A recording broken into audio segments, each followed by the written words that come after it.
dear student, today we are going to start our third poem, A Tiger in the Zoo. This poem contrasts a tiger in the zoo with the tiger in its natural habitat.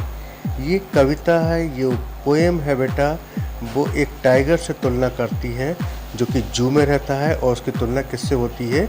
एक tiger जो अपने natural habitat means प्राकृतिक आवास में रहता है. The poem moves from the zoo to the jungle. ये कविता जो है पहले जू से जंगल की ओर मूव करती है and back again to the zoo, और वापस फिर से जू में आ जाती है.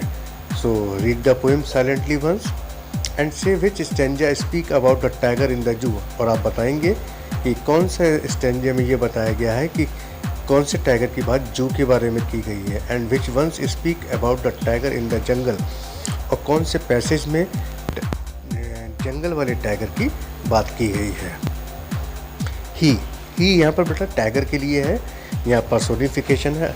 कभी कभी फिगर ऑफ स्पीच पूछा जा सकता है तो बता सकते हैं कि कभी भी कोई नॉन लिविंग आइटम या एनिमल को ऐसे डिस्क्राइब किया जाता है जैसे वो ह्यूमन बीइंग हो, तो वहाँ पर पर्सोनिफिकेशन होता है. He stalks in his vivid stripes. He means the tiger. एक टाइगर है जो विविड स्ट्राइप, उसकी बॉडी पर डिफरेंट टाइप की, डिफरेंट कलर की स्ट्राइप से पट्टियाँ हैं, धारियाँ हैं. वो चलता है धीरे से. Stalks means walk slowly. The few steps of his cage. वह एक पिंजरे में बंद है और उसमें वो कुछ ही कदम हिल-डुल पाता है, चल पाता है. On pads of velvet quite. और उसके जो पैर हैं जिनमें गुदगुदे या मखमल टाइप के पैड लगे हुए हैं, शांत चलता है उसमें. In his quiet raise.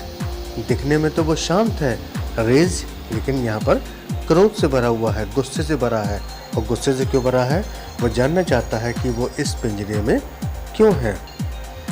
He should be lurking in shadow. तब पोइटेस कहती हैं कि अरे इसे तो किसी शेडो में यानी छायादार जगह में घात लगाए हुए होना चाहिए. Sliding through long grass. इसको तो लंबी लंबी घास से सरकते हुए होना चाहिए. Near the water hole. और उस जगह होना चाहिए जहाँ पर वाटर का होल हो, पानी का स्रोत हो. वियर प्लम्प डियर पास. जहाँ पर मोटे ताजे हिरन पानी पीने के लिए आते हों या वहाँ से गुजरा करते हों, उसे तो वहाँ पर होना चाहिए.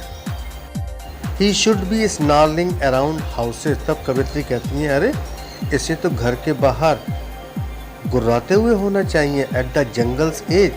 जंगल के किनारे जो मकान फार्म बन जाते हैं उनके बाहर गुर्राते हुए होना चाहिए. Baring his white fangs his claws. अपने जबड़ों को और अपने पंजों को दिखाते हुए होना चाहिए. Terrorising the village. उस गांव में, उस फार्म हाउस में आतंक मचा देना चाहिए.